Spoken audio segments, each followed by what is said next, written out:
Right, what is going on, guys? We are leaving the house right now. As you can see, we got quite a bit of snow here. It's just been pretty much non-stop snowing for the last 3 days. I just got, let's see, when I got home, I put the new starter relay on. That cost $25.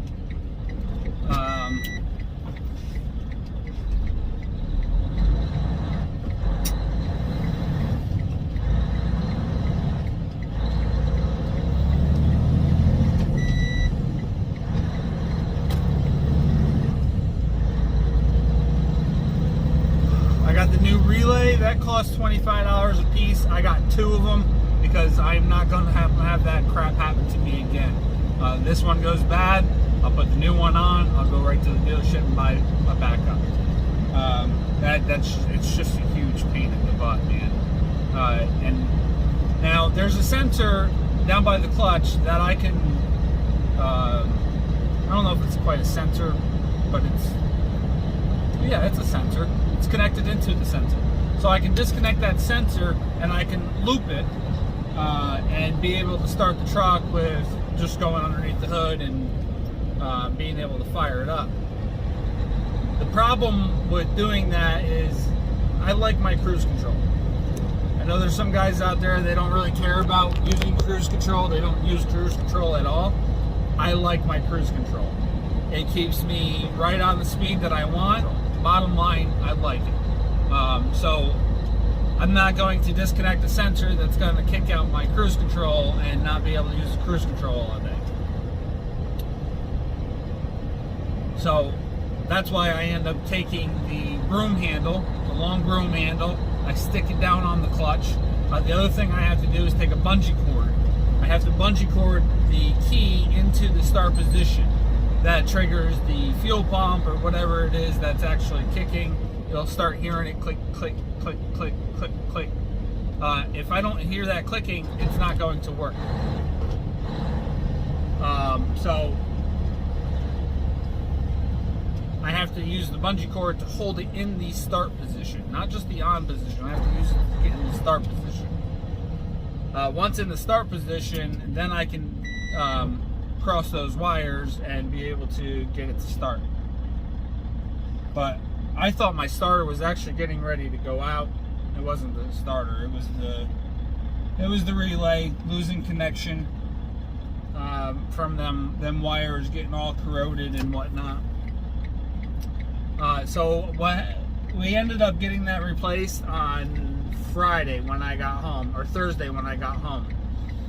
Me and my son stood out there for maybe about half an hour, 40 minutes, and installed it.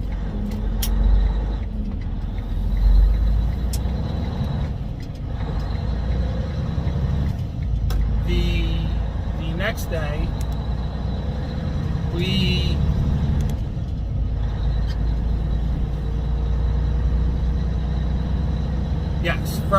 Friday I went out. I had my son go out. To start the truck. The truck wouldn't fire up. So we had to wait for my wife to get home so that I could hook it up to her van. The batteries had just drained that much. Not to mention, it was below freezing. It was below 0. So the batteries just didn't have a chance at that point. And on top of that, the batteries are as old as they are already. That didn't help.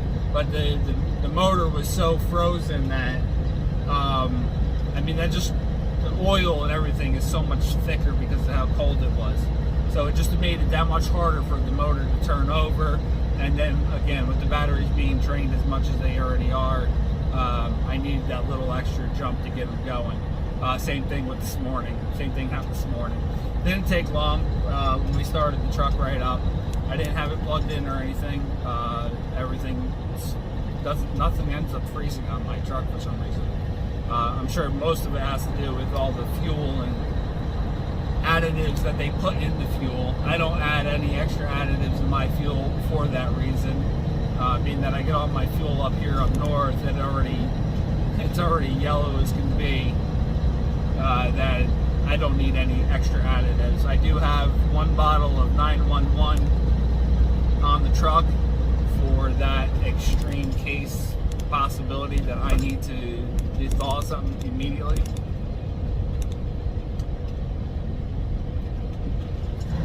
So anyway, we got the truck started the next morning on Friday. Me and my wife went out and did some shopping on Friday. Come to find out, we end up getting back. The truck's been running the whole time because I wanted it to get really warmed up. I wanted all the loops and everything to get warmed up and loosened up and everything before I shut it back down for the day. I get home and it's already way too late at that point in time. But there's shards of my belt underneath the truck. So one of the belts ended up snapping, and didn't just snap, it shredded. It was blown apart. Probably to do with the cold, but I mean, it was completely shot. It even ended up ripping my water temperature, not water temperature, my water level sensor out of the reservoir. I found that this morning. I didn't realize it pulled it out at that time. So I went to, on Saturday, I got there at just before noon, and they were all closing up. They're not supposed to close up until 3 something on Saturday, and I guess because of the pandemic bullshit going on, they decided that they needed to close 3 hours earlier on Saturdays now. So it is what it is.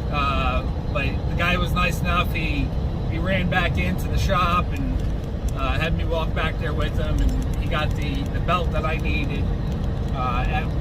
Actually, I just told him, give me both belts. I just rather safe than sorry. When I got back to the house, we started changing the belts. I had to figure out how to change the inner belt because I didn't realize it on the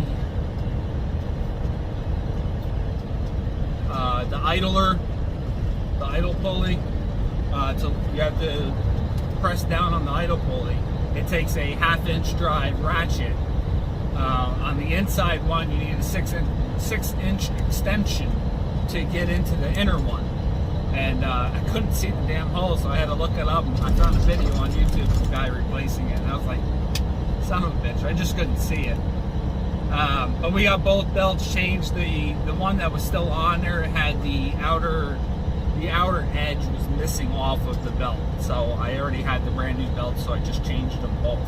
I could have swore just recently they changed the one belt, so that's kind of got me annoyed. I think I have a belt that's underneath the bed. I have to double check on that. I don't know.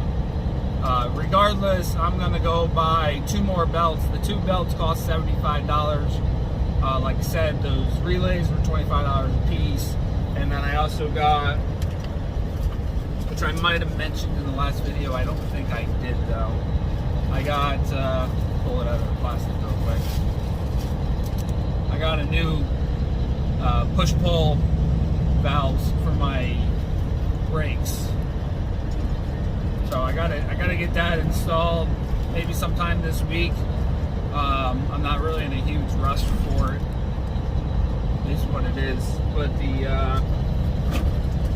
the one that's on there now, there's a piece in that.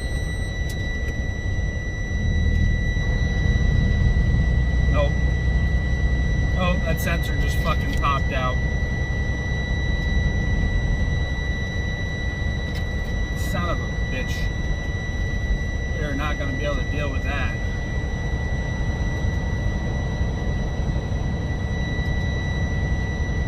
Oh boy.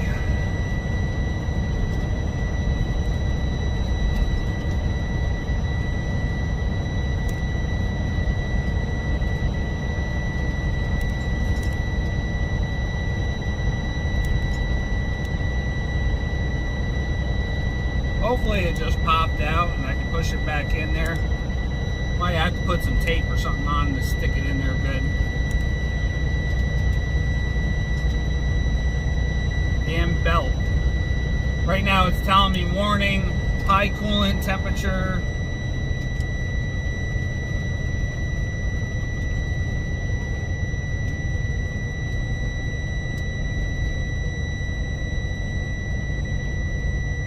why it would be saying high temperature cool.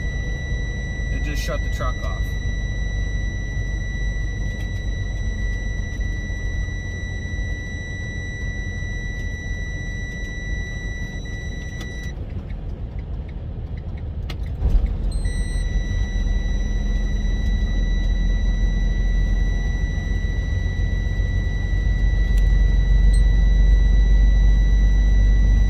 The only thing I can think of is the temperature sensor is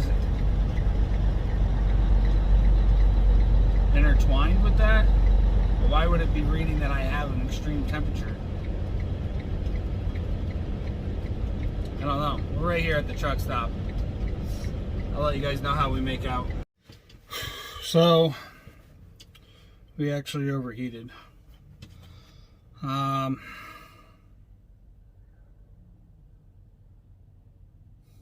I don't know what's causing it. I'm at a loss. I, for the second time, blew another belt. And there's...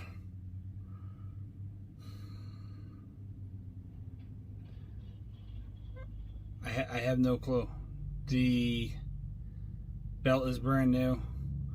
All of the pulleys are free. So it's not that, you know what I mean, like when it first happened, I thought one of the pulleys were frozen up. So it was catching and not allowing it to turn, so it was wearing out the belt really fast and the belt breaks. That's generally what happens to belts. You don't generally blow belt after belt. But that belt should have lasted a lot longer than coming down here. 6 miles. You have 8 hours and 0 minutes of remaining drive time. I'm on personal conveyance, so it doesn't mark it. But it's pretty much 6 miles.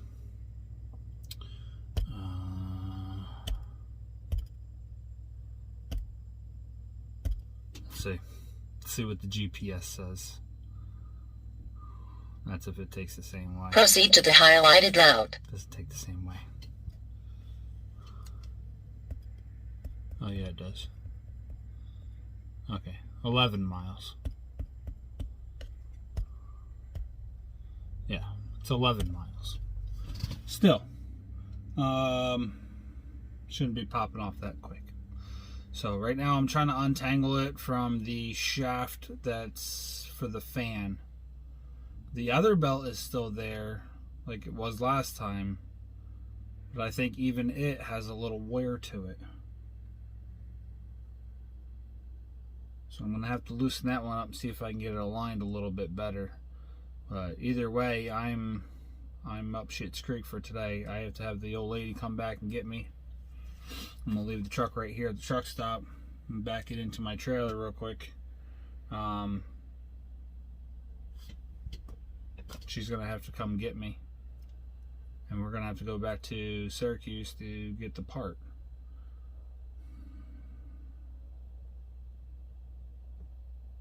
But I gotta figure out what's holding it up, so we'll figure it out. Just give you guys a quick show of the mess that we got going on right now. It's this inner line here, and you can see that that belt's not touching, isn't touching there all the way. See if we zoom in. It's not completely touching that pulley. It's touching the rest of them, but the outer edge is getting chewed up. So it's like the belt is too wide. No, as I look at it down there on the bottom, everything's of size.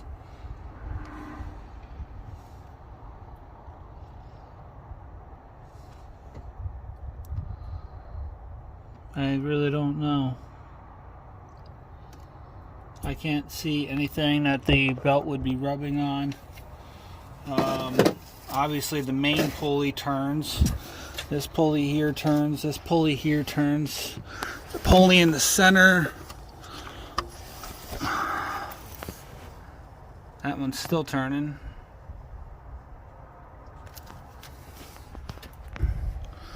And over here we got this top one that I just turned. You got the AC line, and it's not even like it's trying to bound up. You got the alternator.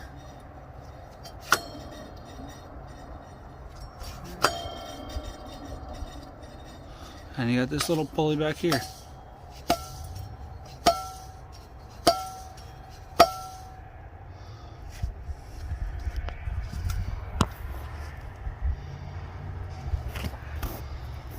And now I'm looking at this again. See the edge? The edge that it's missing there?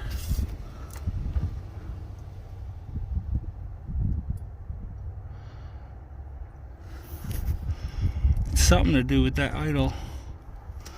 Look at the dust. That's all dust right there.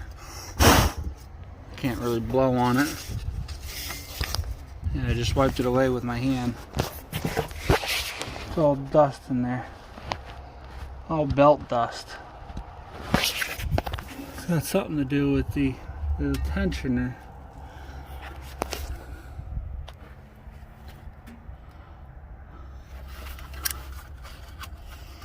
We got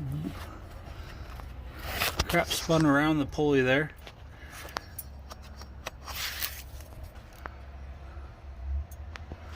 I might have to change that tensioner. I don't think it's supposed to have that little crack in it.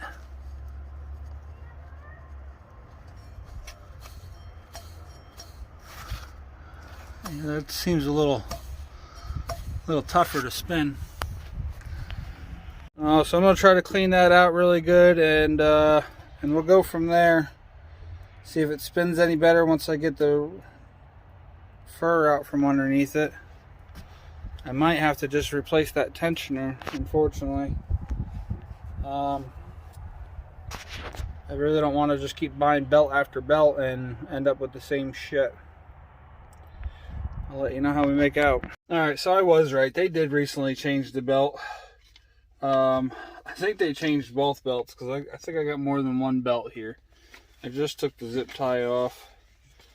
We pull this up. Yeah, there's the shorter one. That one's still on. Oh, there's the longer one, and there's the shorter one. So the shorter one's still on there. I'm gonna try to put this. I'm gonna try to put this one back on and see. At the very least, if I can see a pulley that's holding up, that's causing it to tear and break. Because it should not be happening. I know the belt was on correctly, so I have no idea. The only thing I can come up with is possibly that the idler pulley's going bad, but there was pieces of string that were hung up behind the idler pulley that I think I just showed you, and that could have been slowing the ability for the pulley to turn. And if the pulley wasn't turning fast enough, then, or wasn't turning with the belt as fast as the belt, and that could have been causing it to wear out. Hopefully that's all it was. I might have to end up replacing that though. We're going to throw this on. We're going to see how it does. Fingers crossed. Hey guys, alright, so today is the next day. Went crazy yesterday. I went back to the dealership. I picked up a new I got a brand new pulley, a tension pulley. I guess they changed from the hydraulic to this one. The hydraulic ones have these springs on it, where this one does not. I guess the spring part is encased in here. So we got the new one. I'm getting ready to install. I've already taken out one bolt. I got this bolt here, and then this top bolt here. So this one, just in case I wasn't focused, and then there's one down here that I've already taken out. You can see it's already loose. So we got those three. The really crappy part was that they didn't have the belt last night, so I had to wait till today. I called up this morning. They just still didn't have it in yet. They might have it in a little while. They'll call me. I wasn't playing that game, so I went to a few different places. First place I went to was what the heck is that place called? I want to say Harbor Freight. Well, yeah, technically the first place I went to was Harbor Freight. I went and got, it's probably right here. Same place that I used to go to all the time is the place I'm trying to think of, Fleet Pride. Went to Fleet Pride after Harbor Freight. Harbor Freight, I had to get these. These are for those cable ties, those cable seals. I also had to get this, which was the torque wrench. I got both of these. I got the 3/8, which goes up to 50 pounds, 80 pounds, 80 pounds. The 1/2 inch size one, I don't know where that one went. Oh, it's down there on the floor. That one there. That one goes up to 250 pounds. I think 80 to 250 pounds. I got it just so that I have it. I was going to get the digital one that I really wanted, but I went with the cheap version. Those were like $150, $140 a piece. The bigger one was actually cheaper. That was the weird part. And these ones were $19.99 each. So I went with the Pittsburgh, plus their lifetime warranty, if I remember reading that correctly. So we got tools. Then I went to Fleet Pride, and because the passenger light, when I picked this trailer up, I think I pointed it out to you guys, the passenger side light, the flood light, the work light, whatever you want to call it, went bad. So I ended up getting, well, I went to Fleet Pride to see if they had the belt. And I ended up buying these. They're a little bit bigger, a little more heavier duty than the original ones that I bought. So I'm going to change out both of those. That cost me another $100 or so. Actually, he gave me a little bit of a discount. They were 50 bucks a piece, and he gave them to me for 45. Where'd it go? Gave it to me for $45.32, so $90.64 total. And then we went to Penn State, Penn Detroit Diesel, Interstate Island. They're in Syracuse, and luckily they had the belt. So we got the belt now, and I'm working on getting the tensioner done, and then we'll get the belts on, and fingers crossed that was the problem. I know this is the second time that I've changed that tensioner. The first time it was squeaking really bad, so they changed it out, said there was an updated version, which was the hydraulic one, and now they have the new updated version, I guess, from the guy that I was just talking to over there at Penn Detroit. He said that they change those things all the time because they just can't find the perfect design. So fingers crossed, hopefully this will work out really good for us. I haven't changed that thing since back with Schneider, and I think that was again within within the first year of having this truck. So I mean, I was only at Schneider for a year. We got a lot of stuff done while we were there.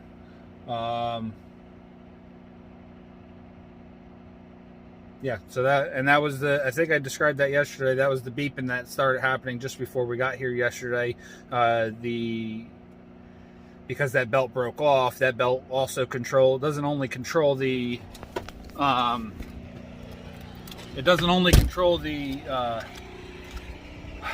alternator, which charges the batteries. It also controls the water pump. So being that belt broke, we automatically went up into overheating, and that was what that loud beeping was yesterday. So anyway, we're gonna finish putting this on. It's 44 foot-pounds. That's why I had to buy the torque wrench, and I wanted to make sure that it was on there properly. They tell you to use these stupid pins to lock this thing out. They literally tell you to take the tension off and then slide the pin in, and I'm like, why do I need that thing under pressure? I'll just take it off off pressure. I can easily slip that belt off out of my way. So that's where we're at. We have the belts off. The one belt, the fan belt, is sitting there hanging on the fan right now. And then I'm gonna take this off real quick, and then I'll pop the new one on, and I'll give you guys a quick show when that's done. So here's a quick side-by-side comparison of these things. The one thing I can tell you right off the bat I like is that they added this little nub here. You can see when I put them on their sides that in order to release this front one, we had this 1/2-inch drive to release the front one, and then the back one we had to put a 6-inch extension in to get to that one. I didn't look at it just now, but I did see somebody else where they put it to this side. I didn't realize, I didn't really pay attention to it. I just looked up a quick video, and that's how that guy did it, and that's how I ended up doing it. But they put it out here now, so it's a lot easier to get to. So we'll see what happens. I mean, they match up when you put them over top of each other. The holes match up. The only difference is the hydraulic springs there are overhanging in the back, but everything else lines up where it needs to be. So that's it. Let's go ahead and get them on. We'll do one more comparison. Flip it over this way.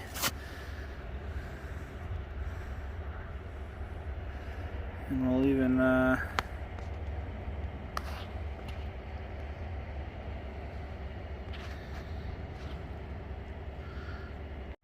Alright, first things first. This sun is a big help right now, because every time I step into that shade, I am freezing my butt off.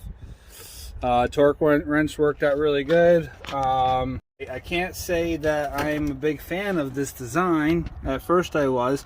First I'm kind of disappointed. They changed it from bolts to torque spit. I'm not sure what size that was. Here it is. It's a T50. T50 Torx. That piece that I was saying that I liked, which is right there, I can't get a ratchet in there. I mean, I'm still gonna have to put an extension on it, either side I go to, because it's going to be, I don't know. And then it sits right there behind that pulley. Not really liking that, but we're gonna throw the belts on and see how it does. It's all torqued down and ready to go. Now we'll see.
Alright guys, so we have drove